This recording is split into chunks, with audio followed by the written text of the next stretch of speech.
Om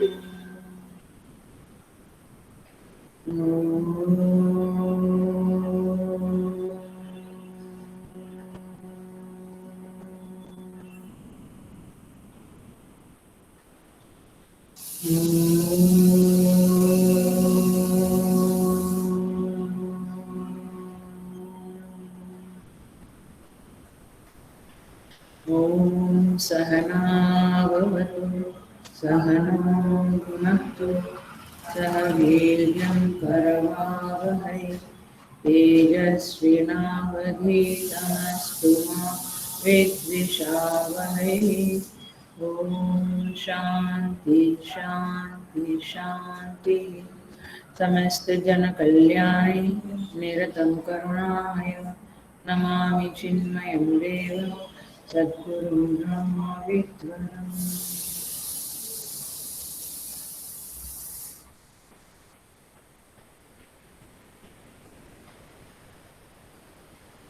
Hari Om. I welcome you all with great love and great respect in this Ishavasya online सत्संग। हम आए हैं 15वें मंत्र के ऊपर 15 ईशावास्य उपनिषद में हमने उपासनाओं का प्रकरण पूरा किया, जहाँ पे संपूर्ण अब तक जो हमने पढ़ाई किया उसमें 1 से 14 मंत्र के अंदर प्रवृत्ति लक्षणात्मक मंत्र भी थे और निवृत्ति लक्षणात्मक मंत्र भी हुए। निवृत्ति लक्षणात्मक मंत्र थे 4 से 8 और नंबर 1, और अभी जो 9 से 14 नंबर तक जो मंत्र हुए वो प्रवृत्ति लक्षणात्मक थे और वो दूसरे वाले निवृत्ति लक्षणात्मक। मतलब कि आप उसमें प्रवृत्ति करते हुए वो साधना करते हो, और निवृत्ति लक्षणात्मक मंत्र का उद्देश्य है कि आप निवृत्ति लो और फिर इन मंत्रों को जीवन में फॉलो करो। सो ये दोनों प्रकार के मंत्र जो है इसका पूर्णतया विस्तार तथा बहुत विस्तार बृहदारण्यक उपनिषद में हुआ है। मैं इसलिए कहती हूँ कि किसी को ऐसा है कि ईशावास्य में बहुत कम समझ में आया तो आप उसका विस्तार बृहदारण्यक उपनिषद में पढ़ सकते हो। बृहदारण्यक का जो ब्राह्मण भाग है, वेदों का जो ब्राह्मण भाग है, वहाँ पे प्रवृत्ति निवृत्ति लक्षणात्मक, और जिसमें पहला और दूसरा अध्याय बृहदारण्यक उपनिषद का है और तीसरा अध्याय निवृत्ति लक्षणात्मक मंत्रों का है। यह जो बृहदारण्यक उपनिषद के ऊपर भगवान भाष्यकार ने जो भाष्य लिखा है, विद्वान लोगों का कहना है कि वो मास्टरपीस है, और उस भाष्य के ऊपर सुरेश्वराचार्य जी ने जो वार्तिक लिखा है वह भी मास्टरपीस है, ऐसा कहा जाता है। मैं केवल आपके अंदर एक जिज्ञासा उत्पन्न करवा रही हूँ कि आप जरूर इसको पढ़ सकते हैं, और पढ़ने से अभी जो ईशावास्य हमने किया वो आपको ज़्यादा क्लियर होगा। हमने पढ़ा कर्म और उपासना का समुच्चय, 3 मंत्रों में वो पढ़ा, और व्यक्त और अव्यक्त उपासना का भी समुच्चय के बारे में पढ़ा। तो अब ऐसा जो शिष्य है, भाष्यकार कहते हैं, वो वहाँ पे लिखा है कि वह जो उपासना विद्या अमृतम अश्नुते, जो उपासना करता है वो अमृतत्व की प्राप्ति करता है। और यहाँ पे लिखा है कि अव्यक्त की जो उपासना करता है, असंभूति की जो उपासना करता है, वो प्रकृति लय को प्राप्त करता है। अब दोनों बिल्कुल रेडी है। अब वो कौन से मार्ग से आगे जावे जिससे कि उन्हें आत्म साक्षात्कार होवे। अब उनकी उपासना यहाँ पे अंतिम पे पहुंच गई है, तो किस मार्ग से वो अमृतत्व की प्राप्ति करता है? तो कहते हैं कि जो इस आदित्य मंडल में जो पुरुष है, मैं समझाऊंगी सब कुछ, मैं भाष्य पढ़ रही हूँ, और जो पुरुष दक्षिण नेत्र में है वे दोनों ही सगुण ब्रह्म है और वे दोनों सत्य है। तो उस ब्रह्म की उपासना करने वाला और उस ब्रह्म की उपासना करने वाला है और शास्त्रोक्त कर्म करने वाला जब उसका अंतकाल उपस्थित होता है तब वह किस मंत्र के द्वारा, किस भावना के द्वारा, किस किस शब्दों के द्वारा परमात्मा से अमृतत्व के मार्ग की याचना करता है, इसे ये 15वां मंत्र अभिव्यक्त करता है। उसके भावों को, उसके शब्दों को 15वां मंत्र अभिव्यक्त करता है, एक्सप्रेस करता है, मैनिफेस्ट करता है। सो हम देखेंगे इस 15वें मंत्र को। हिरण्मयेन पात्रेण सत्यस्यापि हितं मुखं तत्त्वं पूषन् अपावृणु सत्यधर्माय दृष्टये। यह उपासक सूर्य मंडल, उसने सूर्य भगवान की आराधना की है, तो सूर्य मंडल में जो सगुण ब्रह्म परमेश्वर है उनको प्रार्थना करते हुए यह कहता है कि ये आदित्य मंडलस्थ ब्रह्म का मुख ज्योतिर्मय पात्र से ढका हुआ है। हे भूषण माने हे सूर्यदेव, मुझ सत्य धर्मा को आत्मा की उपलब्धि की कराने के लिए तुम उसे उघाड़ दो, उसे उस आवरण को हटा दो और मुझे मेरे परमेश्वर का मुख दर्शन माने आत्म साक्षात्कार करने दो, होने दो। यह इस साधक की, इस उपासक की प्रार्थना है और इस मंत्र को आज हम देखने जा रहे हैं। सो देखिए, अभी यहाँ पे आराध्य देव तो सूर्य भगवान है। पहले के समय में सूर्य की और अग्नि की वगैरह उपासनाएं होती थी। अभी भी कुछ लोग सूर्य को रोज अर्घ्य देते हैं, संध्या करते हैं और गायत्री मंत्र बोलते हैं, तो ये सब सूर्य भगवान की आराधना है। लेकिन ईशावास्य में इसको किस तरह से पेश किया है यह आज के क्लास में देखेंगे। तो विशेष रूप से पुराणों में, भागवत में खास करके और महाभारत रामायण में जो उपासनाएं बताई है वो श्री राम, श्री कृष्ण इत्यादि अवतारों की भी कथाएं, उपासनाएं बताई हैं। तो लोकमानस के चित्त में हमारे हिंदुस्तान में ज्यादा करके अवतारों का, अभी इस कलयुग में अवतारों की उपासना, राम कृष्ण वगैरह की उपासनाएं ज्यादा प्रचलित है। शिव जी की उपासना, जैसे अवध क्षेत्र में राम जी की उपासना है, वृंदावन में राधा जी की उपासना है, द्वारिका में कृष्ण की उपासना है, गुजरात सोमनाथ में शिव उपासना, तमिलनाडु में शिव जी की और गुरुवायूरप्पा की उपासना, इस तरह से बंगाल आसाम में शक्ति की उपासना है, हिमाचल में शिव और शक्ति दोनों की उपासना है। इस तरह से कुछ त्रिदेव की और कुछ अवतारों की, महाराष्ट्र में गणपति की उपासना है। तो इस तरह से उपासनाएं अभी भी हो रही है। लेकिन पुराण काल में, प्राचीन काल में सूर्य देव की उपासना होती थी। बिहार में कुछ सूर्य देव की उपासना है क्योंकि वहाँ सूर्य षष्ठी मानी जाती है। तो इस तरह से यहाँ पे ये उपासनाएं होती है। ये साकार उपासनाएं हैं। अब दूसरे जो संप्रदाय है जैसे कि क्रिश्चियनिटी, वहां पर भी मनुष्य आकार की उपासना नहीं है, देवता उपासना नहीं है, लेकिन वहां भी साकार उपासना है। यद्यपि वे कहते हैं कि हम निराकार की करते हैं, बट क्रॉस ये उनका सिंबल है, प्रतीक है। इसी तरह से इस्लाम धर्म में भी काबा, मक्का, वहां भी पत्थर है।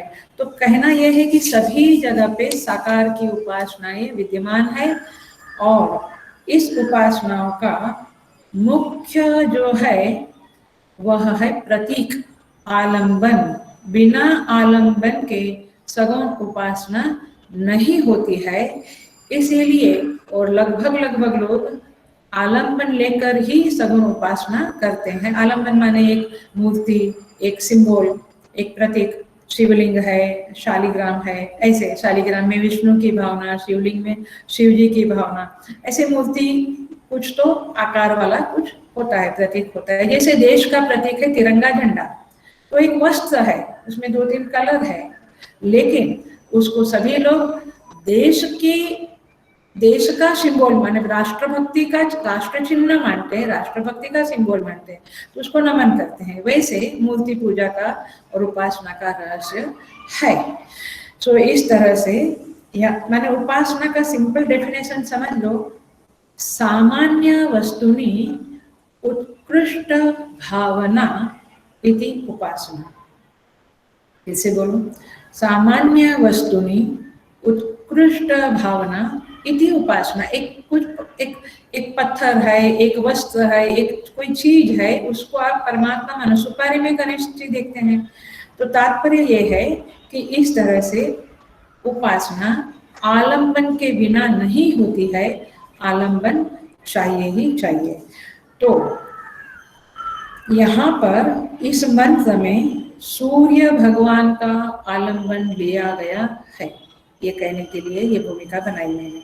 तो सूर्य एक सशक्त आलंबन है वैदिक साहित्य में, वैदिक उपासनाओं में। और ऋषि ने जो ये मंत्र बोल रहे हैं, उस साधक ने, उस ऋषि ने सूर्योपासना की है। अर्थात सूर्य के ये जो भौतिक सूर्य दिखता है वो तो है ही, लेकिन उसके पीछे उसका अधिदैव जो है उनकी उपासना वो करता है। उपासना में भी समझ बहुत जरूरी होती है, मैंने पीछे भी कहा है। जैसे मैं एकदम स्ट्रेट में बता दूं तो जैसे ये हमारा शरीर है, ये शरीर ये विग्रह है, आकार है, मूर्ति है, लेकिन उसमें जो मैं हूँ वह मैं एक एंटिटी हूँ। तो उस तरह से मैं उसमें उपस्थित हूँ, आई एम देयर, मैं उधर वेरी मच हूँ। तो ये मेरा विग्रह है शरीर और मैं उसमें उपस्थित हूँ। वैसे सूर्य जो हमें फिजिकली दिखता है आकाश में, वह सूर्य अधिभौतिक रूप है सूर्य का, वह विग्रह है। और जैसे शरीर में मैं उपस्थित हूँ, वैसे उस सूर्य में सूर्य देव उपस्थित है, सगुण ब्रह्म उपस्थित है, जो जिसका विग्रह ये प्रत्यक्ष दिखने वाला सूर्य है। Are you getting the point? समझ में आ रहा है? ये दिखता है वो क्या है? विग्रह है। और वो विग्रहधारी कौन है? और विग्रह वाले कौन है? सूर्यदेव, माने सगुण ब्रह्म उसे धारण किए हुए हैं। तो हम इस विग्रह को देखते हैं, लेकिन विग्रह वाले जो है उनको नहीं देख पा सकते हैं, केवल उनको महसूस करते हैं। तो जैसे आपका यह जो शरीर है उसके साथ आप उसके जरिए आप रिस्पॉन्ड करते हो, वैसे मूर्ति के जरिए भगवान भी हमें रिस्पॉन्ड करते हैं। और हमने देखा है कि कभी हमें प्रसन्न मूर्ति लगती है, कभी क्रुद्ध लगती है जब हम कुछ गलती करते हैं। तो इस तरह से मूर्ति में मुस्कान होती है, प्रसन्नता होती है। इस तरह से जैसे कहते हैं कि जानकी जी का जब विवाह होने वाला था तो पार्वती जी को उसने पूजन किया तो मूर्त मुस्काई, ऐसा तुलसीदास जी महाराज कहते हैं, मतलब कि रिस्पॉन्ड करते हैं। सो इस तरह से यहाँ पे भी, और इसलिए तुलसीदास जी महाराज कहते हैं, ये बहुत ही इम्पोर्टेंट पंक्ति है उपासना के संदर्भ में, कहते हैं जाकी जेहि पर सत्य सनेहु, जाकी जेहि पर सत्य सनेहु, मिलहि सो ताहु न कछु संदेहु, मिलहि सो ताहु न कछु संदेहु। जिसकी जहाँ श्रद्धा होती है, सत्य प्रेम होता है, स्नेह होता है, वो उसको जरूर मिलता है। तो ये जो उपासक है ये सूर्य भगवान के प्रति आसक्त है, वो उनके प्रति सत्य बुद्धि रखता है, श्रद्धा रखता है, स्नेह रखता है, इसलिए तो पूजन करता है। और उस पूजन करने से उसे ये कन्विक्शन है, उसे ये विश्वास है कि ये प्रभु सूर्य, माने सूर्य जो ये दिखता है उसके पीछे जो सगुण ब्रह्म है, मेरे प्रभु है, मेरे इष्ट देवता है, वे मुझसे रिस्पॉन्ड करेंगे, मेरी प्रार्थना को सुनते हैं और वे मुझे जरूर रिस्पॉन्ड करेंगे। तो तात्पर्य ये है कि सूर्य को विग्रह मानते हुए वो देव को, इष्ट देव को जप करता है और उसके प्रति भक्ति करता है। सो ये जो दिखता है वो अधिदैविक रूप है, और एक रूप है जो भाष्यकार ने भाष्य में कहा है, एक रूप है सूर्य का आध्यात्मिक, जो नेत्र के अधिष्ठातृ देवता के रूप में हम जानते हैं, चक्षु के अधिष्ठातृ देवता। तो ये जो नेत्र है हमारा, उसके पीछे नेत्र विग्रह है, और उस विग्रह वाले जो है उसके अधिष्ठातृ देवता सूर्य है, वे उनका ये आध्यात्मिक रूप है। तो सूर्य के 3 रूप हुए, अधिभौतिक, अधिदैविक और आध्यात्मिक। तो ये जो आध्यात्मिक रूप है वहाँ पे वे दृष्टा बनकर बैठे हैं, माने वे देखते हैं, और नभमंडल में जो अधिदेव सूर्य है वे सब कुछ प्रकाशमान करते, माने वे दिखाने वाले हैं और यहाँ देखने वाले हैं, बट है एक ही, बट वे हमारे अंदर बैठे हैं, वो दृष्टा है। कौन? वो परमात्मा।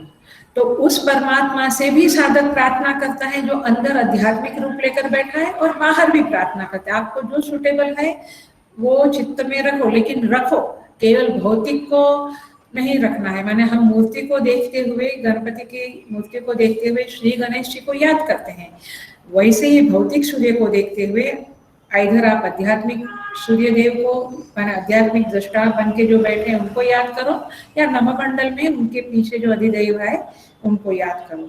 तो ये दृष्टा, ये जो अंदर है वो दूरदृश्य विवेक वाला नहीं है, हाँ याद रखना, क्योंकि अभी हमारा चल रहा है, मैंने चल रहा था थाना में, दूरदृश्य विवेक वाला दृष्टा तो खाली देखता है, बट ये उपास्य दैवत है, वे हमारे सब भावों को जानता है, हमारे विचारों को जानता है, हमारी प्रार्थना को सुनता है, हमें रिस्पॉन्ड करता है, और उनसे कोई चीज जीवन छिपी नहीं होती है।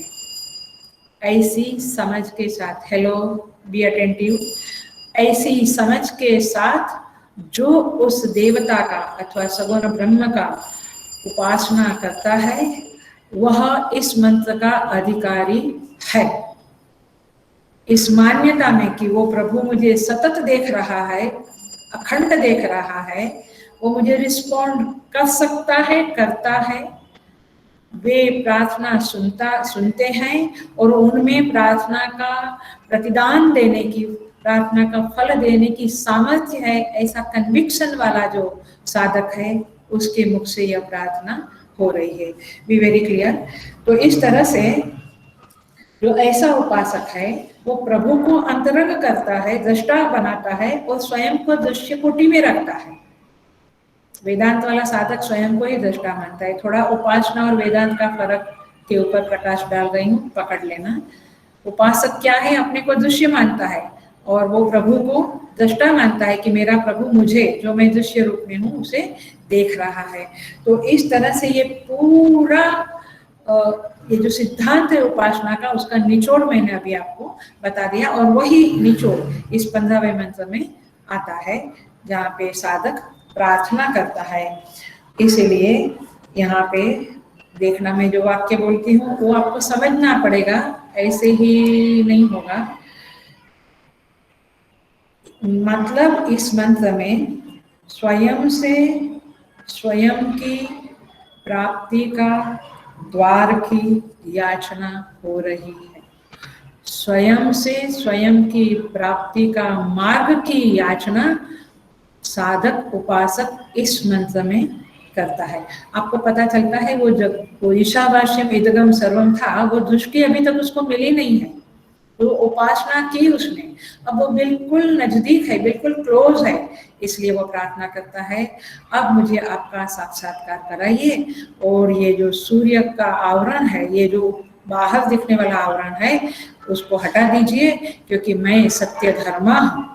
देखते हैं मंत्र का पहला लाइन कैसे बोलते हैं। कहते हैं, हिरण्मयेन पात्रेण सत्यस्यापिहितं मुखम, सत्यस्य अपिहितं मुखम। अपिहितं माने ढका हुआ, आवृत, अपिहितं माने छिपा हुआ। ये सत्य का मुख है, सत्य माने परमात्मा, सत्य का मुख छिप गया है किसके द्वारा? हिरण्मयेन पात्रेण। अब जरा पात्र शब्द का अर्थ है पिबति अनेन इति पात्र, जिसके द्वारा पिया जाए। माने कि रस द्रव्य वगैरह पिया जाए उसे पात्र कहते हैं, नंबर 1। नंबर 2 अर्थ है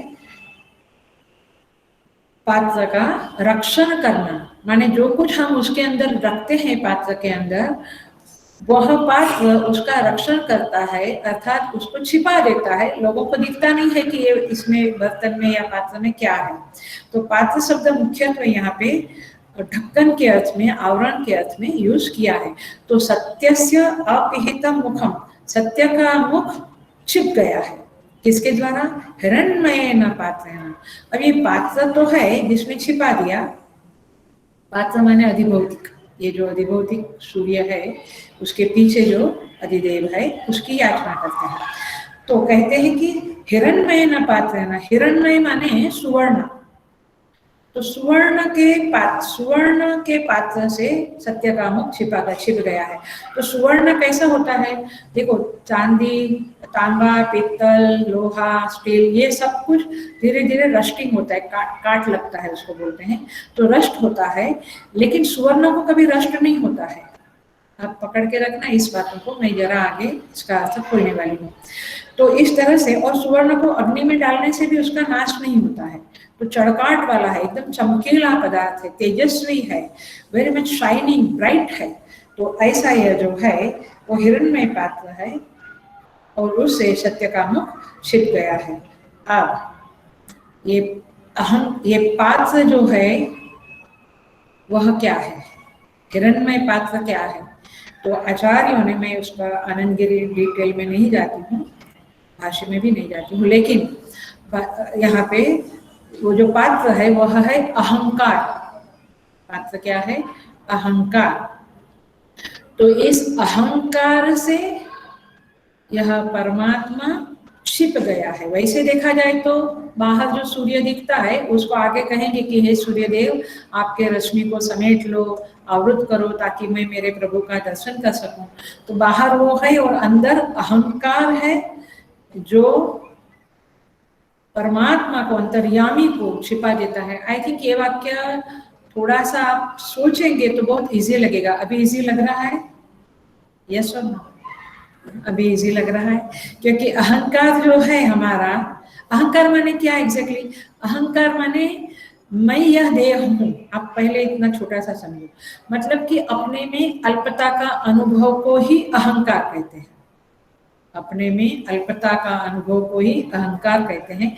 वह जो अहंकार है, वह अहंकार ने परमात्मा का मुख छिपा दिया है। तो यह साधक, चलो ध्यान से सुनना, यह साधक अपने प्रभु से प्रार्थना करता है कि प्रभु इस अहंकार के पर्दे को हटाओ ताकि मैं आपको देख सकूं। खुदी का जब उठा पर्दा, गजब एक माजरा देखा, जिसे बंदा समझता था मैं, वह खुद खुदा जाना। मतलब कि मैं जान लूं कि मेरे में और आप में क्या भेद है, फर्क है। मतलब मैं आपका दर्शन करना चाहता हूँ। ये सिंपल साधक की प्रार्थना है, and I think it is the highest प्रार्थना। मुझे लगता है कि जिंदगी भर यदि मुझे आत्म साक्षात्कार नहीं हुआ तो एटलीस्ट अंत में तो ये प्रार्थना करे ताकि प्रभु कुछ कृपा करे। तो ये बहुत सुंदर प्रार्थना, 4 मंत्र है, चारों मंत्र 15, 16, 17, 18 चारों मंत्र अत्यंत सुंदर है। और मैं क्लासेस में सबको, यहाँ मुंबई में वासी क्लास में, खाना क्लास में सबको पढ़ाया है कि ये मंत्र याद करो ताकि अपने को काम लगेगा लास्ट मोमेंट में। सो ये अहंकार 2 प्रकार का है, जरा सा समझ ले। एक है स्वाभाविक अहंकार, ये मैं देह हूं, ये किसी ने बताया नहीं, ये एक स्वाभाविक हम साथ में लेके आए, सहज जन्म के साथ।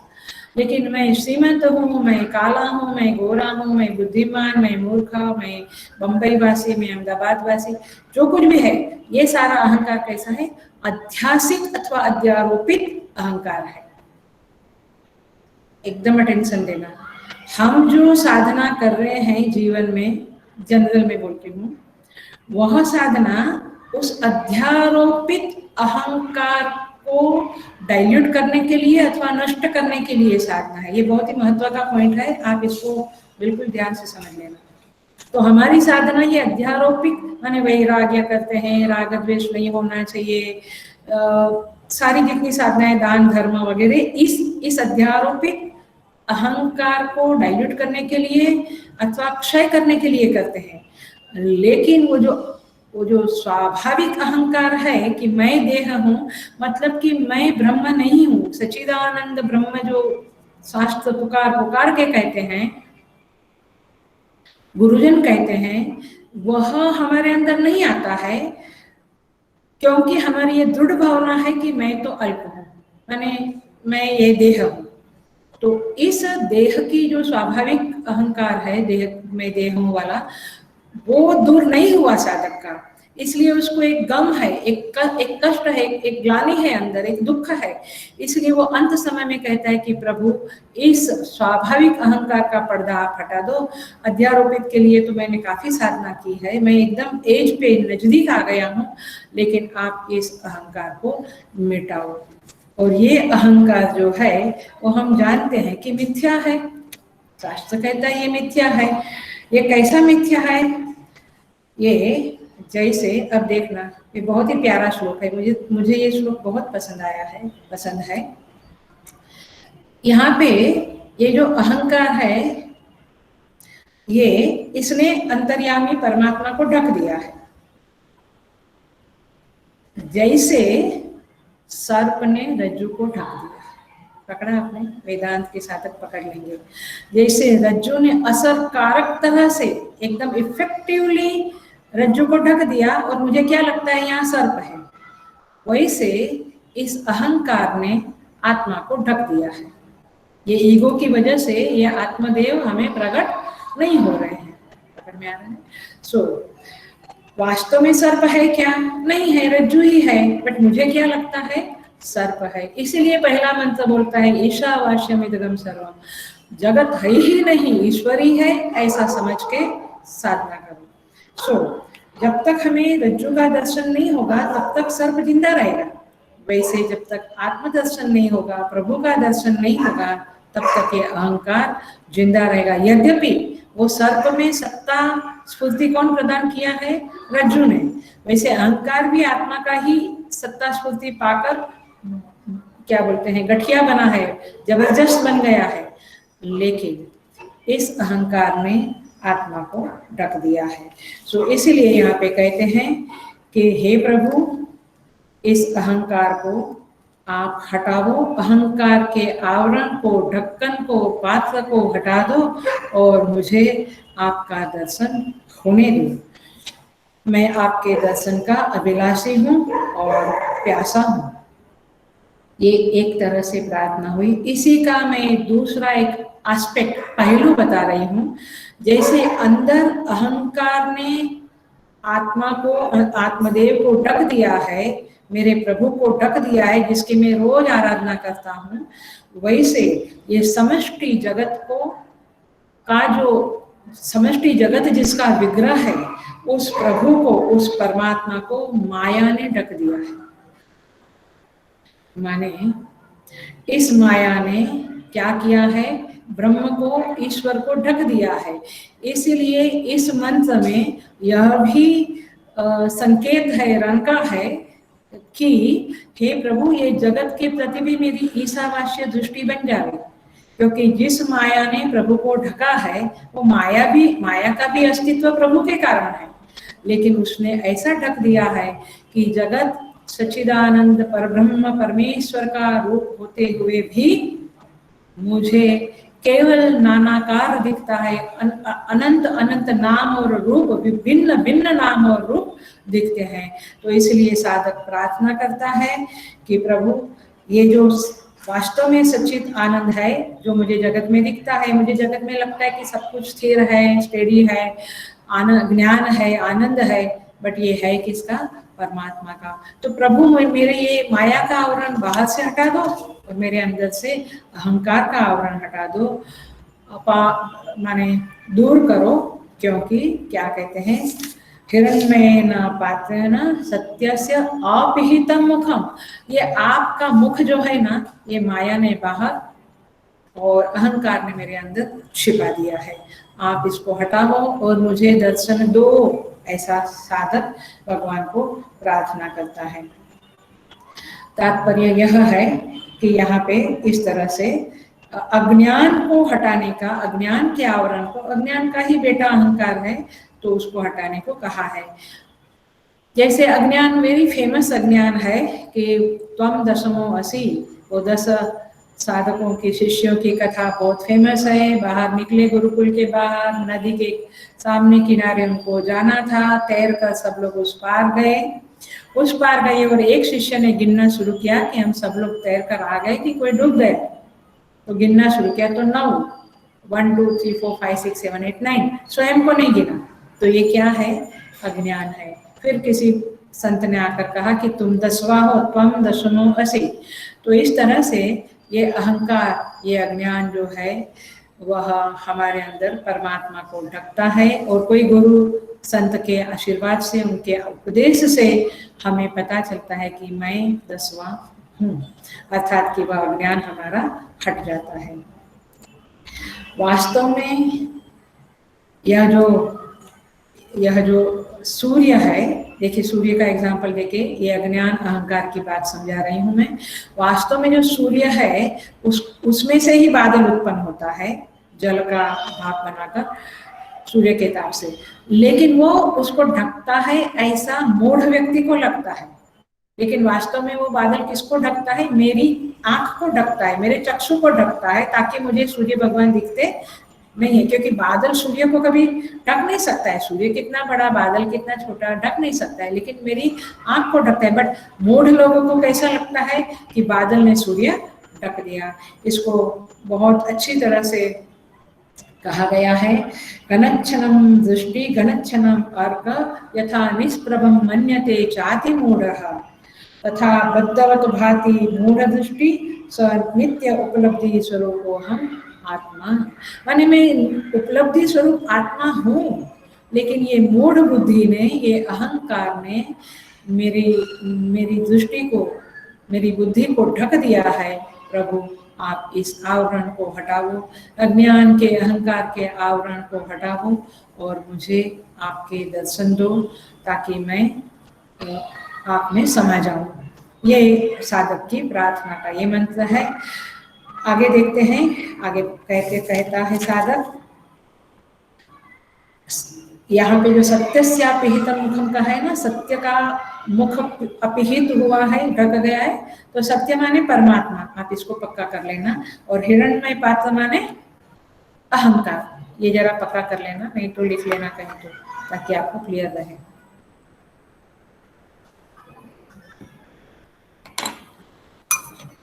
तो बाहर से भी प्रार्थना है, अंदर से भी प्रार्थना है। तत्वं पूषण अपावृणु, तत् माने उस आवरण को, अपावृणु आप दूर कर दो, हटा दो, अथवा पात्र है तो उघाड़ दो। हे पूषण, पूषण माने सूर्यदेव, क्योंकि सूर्यदेव उसके आराध्य दैवत है, और वही सूर्यदेव जो अधिभौतिक रूप में दिखते हैं। साधक बहुत क्लैरिटी वाला है कि उसी का जो विग्रह वाला जो है वो अधिदेव है, और वह सूर्य भगवान मेरे हृदय में भी परमेश्वर के रूप में विराजमान है। Is very clear in to that. So वो कहता है तत्वं पोषण अपावनु, हे पोषण, हे सूर्यदेव, आप उसे हटा दीजिए। आप हटा दीजिए माने उस आवरण को दूर करिए, ताकि मैं देखूं। देखिए पोषण शब्द बहुत ही बढ़िया शब्द है। उसका अर्थ होता है पुष्यति इति पोषण, पुष्यति इति पोष्टा, पोषण पोष्टा। तो पोषण शब्द का अर्थ है पोष्टा, और पुष्यति इति पोष्टा माने पोषण करने वाले। लेकिन पोषण शब्द का और एक अर्थ है, पोष्टा भी है और अनुग्रहिता भी है। पोषण शब्द का क्या अर्थ है? अनुग्रहिता, अनुग्रह करने वाले। तो यह जो ब्रह्म है, यह जो सूर्यदेव है, वह कौन है? पोषण करने वाले। वैसे देखिए सारे जगत को अन्न मिलता है, ऊर्जा मिलती है, प्रकाश मिलते हैं, प्रकाश मिलता है, पर्जन्य मिलता है। ये सब किसके कारण है? उसका जो स्रोत है, केंद्र बिंदु है, वो सूर्य है। इसलिए उनका नाम पोषण है। पूजा का भी जो स्रोत है वह सूर्यदेव है, तो इसलिए उनको पोषण कहाँ है, ख्याल में आ रहा है? पोषण मैंने पोषण करना, तो सूर्यदेव हमारा पोषण करते हैं, यस करते हैं, पर्जन्य देकर, प्रकाश देकर, ऊर्जा देकर। तो ये सूर्यदेव को ही पोषण कहा है। हे पोषण, आप मुझे मदद कीजिए, आप मेरे आराध्य दैवत हो, आप मेरे इष्ट देव हो, तो आप मुझे मदद कीजिए। हे गुरु, हे सूर्य, हे इष्ट देवता। देखिए गुरु क्या करता है? ज्ञान का पोषण करता है। सूर्य भगवान हमारे शरीर के पोषक है, ऊर्जा के पोषक है, और इष्ट देवता हमारे प्रेम के, हमारी भक्ति के पोषक है। यदि इष्ट देवता से हम उनका प्रेम, उनका कृपा दृष्टि, उनका अनुग्रह हमारे ऊपर हम यदि महसूस ना करते तो हम आराधना नहीं कर सकते हैं। Are you getting the point? इसीलिए यह पुष्यति पोष्टा, यह हमारा हर तरह से हमारी भक्ति का पोषण करता है, हमारे ज्ञान का पोषण करते हैं, हम पर अनुग्रह करने वाले हैं। ऐसी भावना से, पक्की ऐसी धारणा से, मान्यता से ये साधक प्रार्थना करता है। देखिए हम लोग मिशन में जो शांति मंत्र बोलते हैं उसमें भी ये पूषा शब्द आता है। भद्रं कर्णेभिः शृणुयाम देवाः, भद्रं पश्येमाक्षभिर्यजत्राः, स्थिरैरङ्गैस्तुष्टुवागंसस्तनूभिः, यशेम देवहितं यदायुः। स्वस्ति न इन्द्रो वृद्धश्रवाः, स्वस्ति न पूषा विश्ववेदाः, स्वस्ति नस्तार्क्ष्यो अरिष्टनेमिः, स्वस्ति नो बृहस्पतिर्दधातु। स्वस्ति न पूषा विश्ववेदाः। हे सूर्यदेव, आप विश्ववेदा हो, माने विश्व को जानने वाले हो। आप मुझे स्वस्ति, आप मेरा कल्याण करें, ऐसा वहाँ पे मंत्र में प्रार्थना है। यहाँ पे कहते हैं कि आप मेरे आवरण को हटा दो। तो ये पोषण शब्द का अर्थ है मेरे पालक। पोषण का एक और अर्थ है पालक। देखो कितना प्यारा शब्द है, कितनी मिठास है इस शब्द में कि आप मेरा पोषण करने वाले हो, आप मेरे पालक हो। तो ये प्रभु देखना, ये साधक की भावना को मैं उजागर कर रही हूँ, क्योंकि ये सब हमें होना चाहिए। ऐसे ही सुखी सुखी साधना, आराधना, उपासना नहीं करनी चाहिए। तो ये साधक जब पूछ कहता है तो पोषण संबोधन करता है। तो विद्वानों ने, आचार्यों ने इसमें जो अर्थ निकाले हैं वो मैं आपके सामने कह रही हूँ। तो कहते हैं कि पालक है, और पालक कौन होता है? जिसको पता है कि मेरे बच्चे को, मेरे शिष्य को या मेरे सेवक को क्या चाहिए, तब तो उसका पालन पोषण करता है। तो इसलिए ये केवल भक्ति वाला शब्द नहीं है, वेद में, उपनिषद में ये शब्द आया है पोषण। मतलब कि परमेश्वर सब कुछ जानता है। पालक है का मतलब है कि मैं, वो जो कहते हैं ना कि सभी जीवों को, किसी को भी मैं भूखा नहीं सुलाता हूँ, ये बात सच है। देखिए मैंने पहले कहा था शरीर मेरा विग्रह है और मैं अंदर उसमें उपस्थित हूँ, विद्यमान हूँ। तो शरीर मेरा विग्रह है, मैं विग्रह वाला हूँ। तो मेरे शरीर के किसी भी भाग में जरा सा भी दुखता है, पेन होता है, वेदना होती है, तो मुझे पता होता है कि नहीं होता है ना। वैसे ये जगत परमात्मा का विग्रह है, मूर्ति है उनकी, उनका शरीर है, विराट स्वरूप। तो क्या उनको पता नहीं होता है कि कौन से जीव को क्या जरूरत है, क्या पालन पोषण की आवश्यकता है? तो फिर वो क्या पालन पोषण नहीं करता? एक बार मुझे पता चला कि मेरे शरीर के कौन से भाग में दुखता है, पेन है, तो क्या मैं उसका उपाय नहीं करता हूँ? Immediately I become aware and I try to do something by which ये पेन जाएगा। वैसे जगत के सभी जीवों के प्रति परमेश्वर कृपाणु है, अनुग्रह करने वाले हैं, जानते हैं। इसलिए इस साधक को, इस उपासक को बिल्कुल श्रद्धा और कन्विक्शन है कि मैं प्रभु को कहूंगा, प्रभु मेरे इस आवरण को, अहंकार के आवरण को हटाएगा। ऐसी श्रद्धा है, इसलिए पोषण शब्द से वह संबोधन करता है। इसलिए प्रभु राजावत नहीं है, प्रभु कैसे है? सर्वात्म भाव है, भगवान में सर्वात्मकता है, सर्वेश्वर है वह। इसलिए वो सभी जीवों की प्रार्थना सुनता है, सबका पालन पोषण करता है, और इसीलिए मेरी जो प्रार्थना है वो प्रभु सुनेगा। इस विश्वास के साथ यह साधक प्रार्थना करता है। तो इस तरह से हे पोषण, आगे कहते हैं तत्वम पोषण अपावरणु, ये जो अहंकार रूपी ढक्कन है, आवरण है, पर्दा है, आप उसको हटा दीजिए। अपावरण का अर्थ होता है दूर कीजिए। देखिए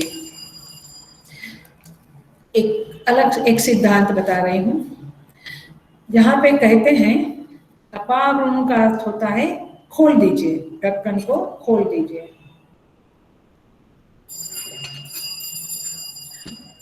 अब ये अहंकार रूपी ढक्कन को खोल दीजिए, मैंने हटा दीजिए, और अंदर जो परमेश्वर छिपा हुआ है उसका मुझे दर्शन करने दीजिए।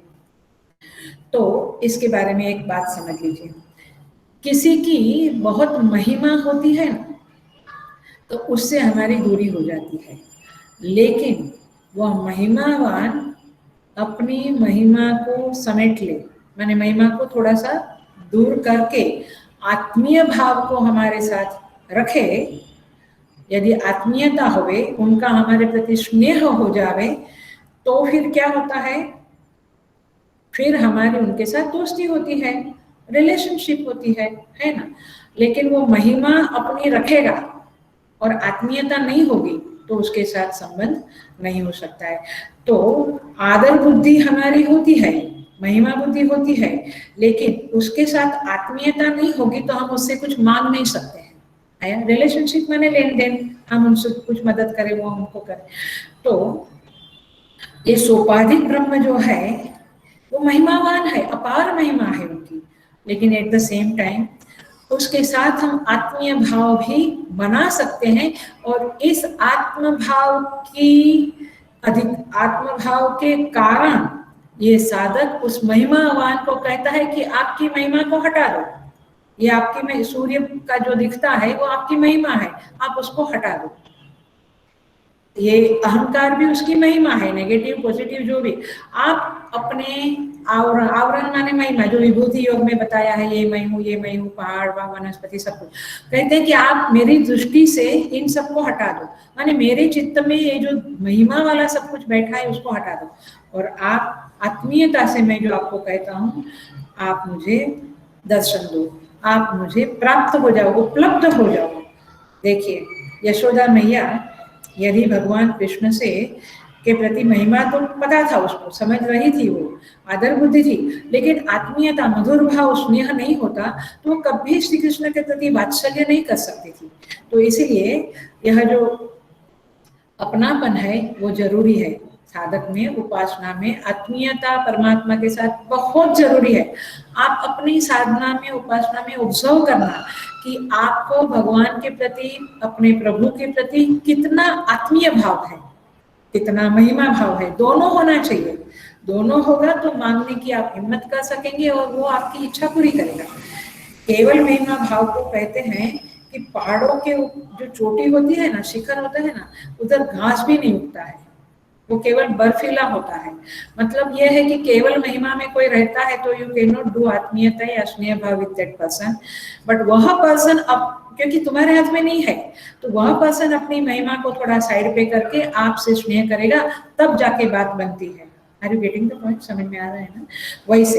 वैसे देखिए भगवान श्री राम थे, वानर को उनकी महिमा पता था, लेकिन भगवान ने अपनी महिमा को समेट लिया था। तो भगवान श्री राम नीचे बैठते थे, वानर वृक्ष के ऊपर बैठते थे। आया ख्याल में? तो ये आत्मीयता थी, तब जाके संबंध बनता है।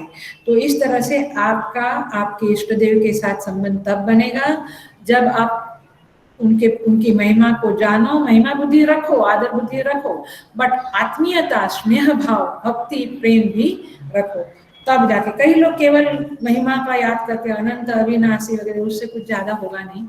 ये उपासना, ये भक्ति प्रेम की जरूरत होती है। तो इस तरह से यहाँ पे कहते हैं कि मैं आपके मुख को देखना चाहता हूँ, इसलिए सगुण ब्रह्म को कहता है कि आपकी महिमा को आप समेट लो, क्योंकि महिमा वाला जो होता है वही अपनी महिमा को समेट सकता है, अपन नहीं समेट सकते हैं।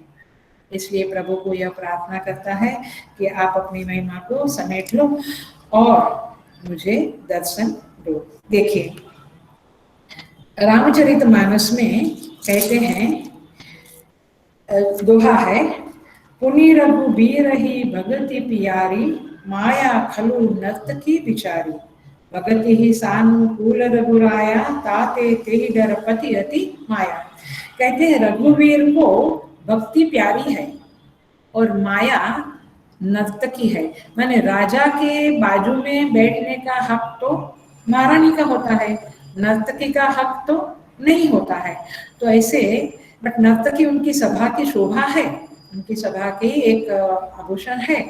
तो कहते हैं कि प्रभु ये जो नर्तकी है वो माया है और भक्ति देवी है वो सीता देवी है, माने भगवान की प्यारी है। जब भगवान तो भक्ति देवी के प्रति ही सानुकूल होते हैं और इसलिए जो नर्तकी है वो रानी से डरती है, मतलब कि माया भक्ति से डरती है। इसलिए तुम यदि भक्त हो, माने मैं यदि भक्त हूं तो मुझे डरने की जरूरत नहीं है, क्योंकि माया भक्ति से डरती है। तो जरूर ये माया, ये अज्ञान, ये अहंकार का आवरण मेरे प्रभु हटा देंगे, ऐसी साधक को कन्विक्शन है, धारणा है, मान्यता है। इसलिए वो भगवान को कहता है कि प्रभु ये अहंकार तो आपकी नर्तकी है, लेकिन मेरी भक्ति दे जो है उसको देखते हुए आप द्रवित होइए और आप मेरे इस आवरण को हटा दीजिए। भगवान जब द्रवित होते हैं तो मामेव ये प्रपद्यन्ते माया मेताम तरन्ति ते। कौन? मामेव ये प्रपद्यन्ते, भक्ति के द्वारा जो शरण में आ जाता है तो प्रभु उनके प्रति द्रवित होते हैं और वो आवरण को हटा देते हैं। इस तरह से इवन बृहदारण्यक उपनिषद के 1C28 नंबर के मंत्र में क्या कहते हैं, वेरी फेमस श्लोक, वेरी फेमस श्लोक है, मंत्र है बृहदारण्यक का, जहाँ पे कहते हैं असतो मा सद्गमय तमसो मा ज्योतिर्गमय मृत्योर्मा अमृतम गमय। ये मंत्र बृहदारण्यक उपनिषद का है और इस मंत्र में जो साधक कहता है यही बात है। मैंने पहले कहा कि बृहदारण्यक उपनिषद ईशावास्य का ही विस्तार है। तो जो प्रार्थना यहाँ इसी का विस्तार में ये मंत्र आया है, असतो मा सद्गमय। हे प्रभु, मैं जो मुझ में जो असत है उसको आप मुझे सत्य की तरफ ले जाइए। तमसो मा ज्योतिर्गमय, मुझ में जो अंधकार है, अज्ञान है, उससे मुझे प्रकाश की ओर ले जाइए। और जो मृत्यु का भय है मुझे हमेशा सताता है, कहते हैं तथा स्वरसो विदुषो अपि तथा रूढ़ो अभिनिवेशः, माने विद्वान को भी मरण का भय रहता है, ऐसा योगी सूत्र में कहते हैं। स्वरसवाही विद्वांसो अपि तथा रूढ़ो अभिनिवेशः। तो तात्पर्य ये है कि सबको मरण भय रहता है। तो ये उपासक भले कितनी उपासना किया है लेकिन मरण भय है। तो ये कहता है कि मैं मृत्यु को प्राप्त हूँ, उसके पहले मुझे अमृतत्व में प्रवेश करा दो प्रभु, मतलब कि मुझे ब्रह्म भवन में प्रवेश करा दो।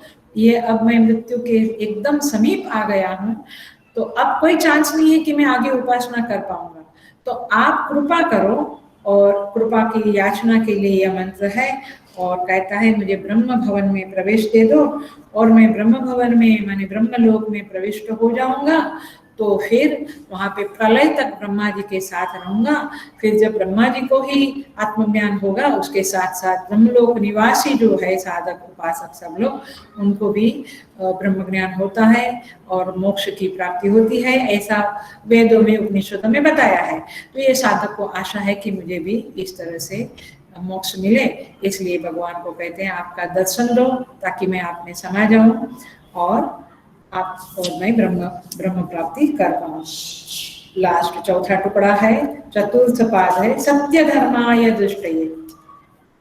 कहता है ये साधक कि मैंने अधिकार और प्रयोजन, ये दूसरी लाइन में प्रयोजन क्या है, तत्वं पूषण अपावरण, उस पर्दे को हटाओ, ये प्रयोजन है।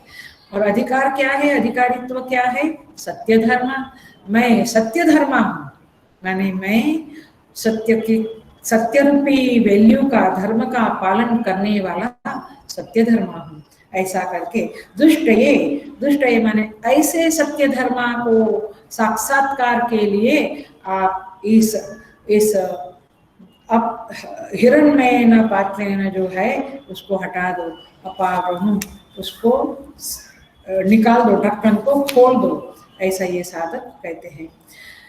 देखो सत्य धर्म किसको कहते हैं?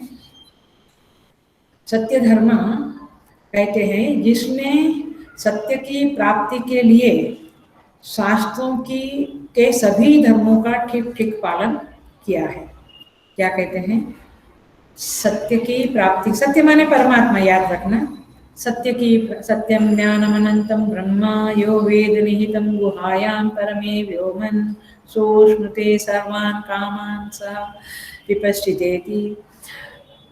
जो जिसने इस परमात्मा की प्राप्ति का ही लक्ष्य जीवन भर बनाया है, ऐसा माने वही उसके लिए धर्म है, ऐसा सत्य धर्म मैं हूँ। अथवा सत्य नाम की जो वैल्यू सिस्टम है, माने जिंदगी में कभी भी जिसने असत्य का आचरण नहीं किया है, असत्य न आचरण किया, न विचार किया, न असत्य भावना की, न असत्य वाणी उच्चार की, तो ऐसा जो सत्य के धर्म का पालन करने वाला मैं हूँ, मेरे लिए आप इस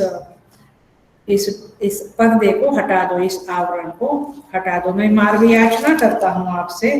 इसलिए देखिए यहाँ पे कहते हैं ये साधक में कितना कन्विक्शन है, कितना दृढ़ विश्वास है, उसको पता है कि आप दर्शन देंगे और मैं सत्य धर्मा हूँ, इसलिए मैं सत्य का दर्शन अवश्य कर पाऊंगा, ऐसा उसको विश्वास है।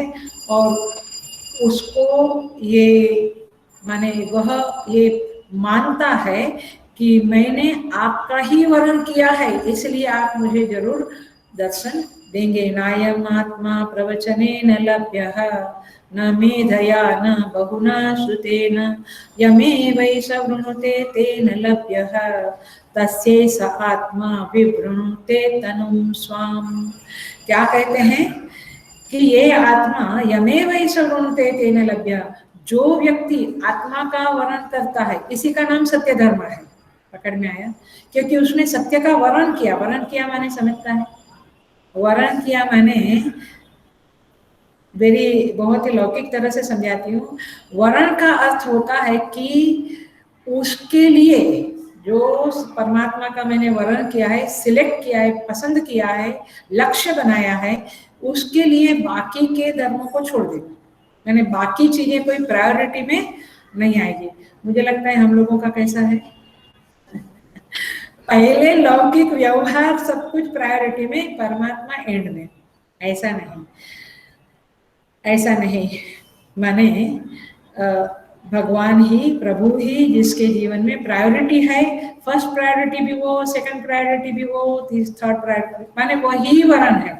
इसलिए कहते यम एव एष वृणुते तेन लभ्यः, जिसने उस परमात्मा का वर्णन किया है। मतलब ये साधक जो बोल रहा है कि आप पर्दा उघाड़ दो, आप आवरण हटा दो, ये किस आधार पे, किस कन्विक्शन पे बोलता है? कि उसको पता है कि मैंने जीवन भर परमात्मा का वर्णन किया है, लेकिन इस क्षण तक मुझे नहीं मिले, तो मुझे अभी ये प्रार्थना करनी है और वे मुझे प्राप्त होंगे। और इसीलिए इसमें देखो थोड़ा सा एक समझ लेवे, ये पूरा करूंगी मैं आज। एक समझ लेवे कि नदियां समुद्र की तरफ बहती है और समुद्र में मिल जाती है। अब समुद्र ने उनको अपने में प्रविष्ट किया, ये भी सत्य है। और नदियां समुद्र की तरफ बहने लगी और उनकी तरफ गई, ये भी सत्य है। मतलब साधक प्रयत्न द्वारा परमात्मा के प्रति डेली, डे बाय डे नजदीक जाता है और परमात्मा उसको अपने में समा देगा, अनुग्रह करेगा, ये भी सत्य है। तो दोनों तरह से सत्य है, लेकिन साधक को जाना आवश्यक है, तब नदियां जाएगी, तब समुद्र अपने में समा देगा। वैसे साधक परमात्मा के समीप जाएगा, तब परमात्मा उसको समा देगा। अब बीच में केवल एक आवरण है मुझ में और परमात्मा के बीच में, तो मैं प्रार्थना करता हूँ, हे प्रभु इस आवरण को हटा दो ताकि मैं आप में प्रविष्ट हो जाऊं। विवेक चूड़ामणि में क्या कहते हैं? दुर्लभं त्वयमेवैतत् दैवानुग्ररहेतुकं मनुष्यत्वं मुमुक्षुत्वं महापुरुष संश्रयम। माने मनुष्य है, मुमुक्षा है, और महापुरुष माने गुरुजनों का सानिध्य है, उपदेश है, ये एक जरूरत है। और दैवानुग्रह हेतुकम माने ये देव अनुग्रह भी जरूरी है। तो ये साधक अभी तो भगवान को प्रार्थना करता है कि मैं सत्य धर्मा हूँ। अब वो राह देख रहा है कि देव मेरे प्रभु कब मुझ पे अनुग्रह करे और मेरा आवरण हटे। तो आप प्रार्थना का मर्म समझ रहे हो ना। तो इस तरह से ये प्रार्थना की जाती है। देखो, सत्य धर्मा शब्द का अर्थ मैं पूरा कर रही हूँ। सत्य धर्मा शब्द का अर्थ ऐसा नहीं है जैसे कभी कभी सत्य का पालन किया और कभी नहीं किया, ऐसा सत्य धर्म नहीं। हमेशा सत्य का पालन किया है, हमेशा परमात्मा को ही प्रायोरिटी रखा है, उनका ही वर्ण किया है, उसे सत्य धर्म कहेंगे। जैसे फलाहारी बाबा, तो फलाहारी बाबा किसको कहेंगे? जो कभी कभी अन्न खाते हैं और हम काफी टाइम फल खाते नहीं, हमेशा फल खाते हैं, कभी अन्न नहीं खाते, तो उनका नाम पड़ता है फलाहारी बाबा। इस तरह से पयाहारी बाबा माने केवल पीते हैं दूध वगैरह और कुछ नहीं लेते हैं। बरगदिया बाबा और क्या बोलते हैं, चाट वाले बाबा, काली कमली वाले बाबा, ये सारी जो चीजें हैं, तो इसका अर्थ है कि वो चीज उनके लिए प्रायोरिटी में है। तो इस तरह से ये सत्य धर्मा है, हमेशा सत्य की शरण में रहा है, सत्य के साथ कभी कॉम्प्रोमाइज नहीं किया है। माने धर्म जैसा है वैसा मैंने उसका अनुष्ठान किया है, मैं सत्य को धारण करने वाला हूँ, ऐसा यह साधक है। देखो, कॉम्प्रोमाइज जो होता है ना, वो तो क्लासिकल एग्जाम्पल है संसार का, कि अभी कोरोना पीरियड में भी कि पंडित जी शादी करनी है, मुहूर्त देखो। पंडित जी कहते कोई मुहूर्त ये 3 महीने में नहीं है। पंडित जी किसी भी तरह से मुहूर्त निकाल दो ना, धीरे से कुछ टेबल के नीचे से भी सरका देते हैं और पंडित जी मुहूर्त निकालते हैं। इसको क्या बोलते हैं? कॉम्प्रोमाइज इन धर्म। तो ऐसा मैंने कभी नहीं किया है। इसका तो कैसे सत्य का पालन करना चाहिए? सत्य के साथ सत्य का पालन करने के लिए सत्यम प्रियम हितम च, प्रियम और हितम होना चाहिए सत्य के साथ। आया ख्याल में? सत्य का पालन अप्रिय हो वचन बोल के या अहित करके नहीं होता है। तो ये वैल्यू का पालन जिसने किया है वो सत्य धर्म है। मैं एक एग्जांपल देती हूँ। हमारे स्वामी जी ने ही बताया है कि उत्तर काशी में एक माता जी थी, धर्मवती माता।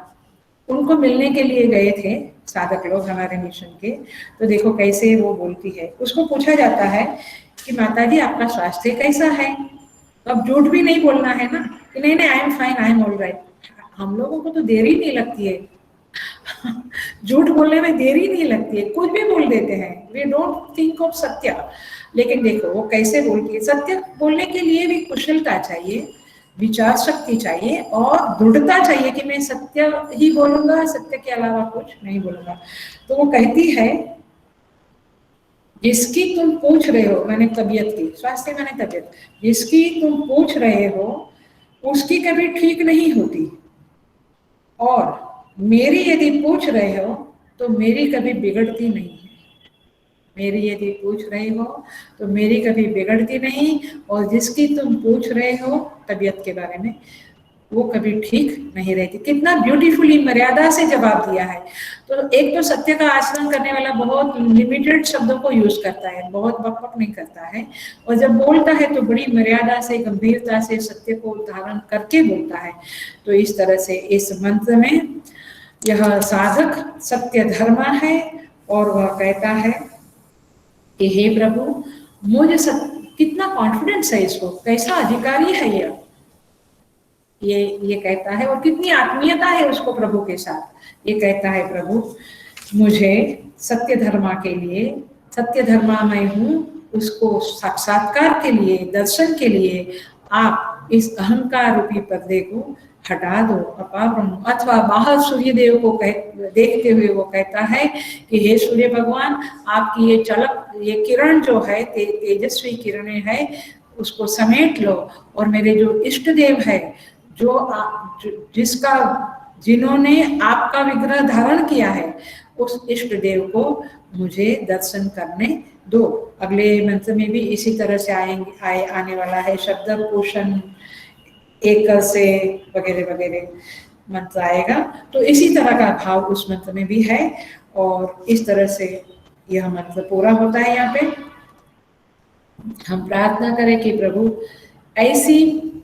ऐसी प्रार्थना करने के हम अधिकारी बने और ऐसी प्रार्थना हम सबको अंत काल में स्फुरित हुए और प्रभु इस साधक के प्रति जैसे कृपा करते हैं, आगे 3 श्लोकों में आएगा कि प्रभु कृपा करके उसको अपना स्वरूप दिखाते हैं। तो हम बार बार प्रार्थना करेंगे भगवान को कि हमें वो अधिकार भी दे, माने हम योग्य बने ऐसी प्रार्थना के, और हमें भी अंतकाल में इस तरह की प्रार्थना स्फुरित हुए और जैसे आपने इस साधक के ऊपर, उपासक के ऊपर कृपा की, ऐसे आप हमारे ऊपर भी कृपा करें।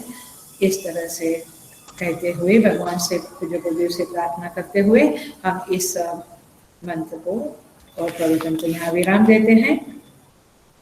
ओम पूर्णमद पूर्णमिदं पूर्णात् पूर्णमुदच्यते पूर्णस्य पूर्णमादाय पूर्णमेवावशिष्यते। ओम शांति शांति शांति। हरि ओम। श्री गुरुभ्यो नमः। हरि ओम।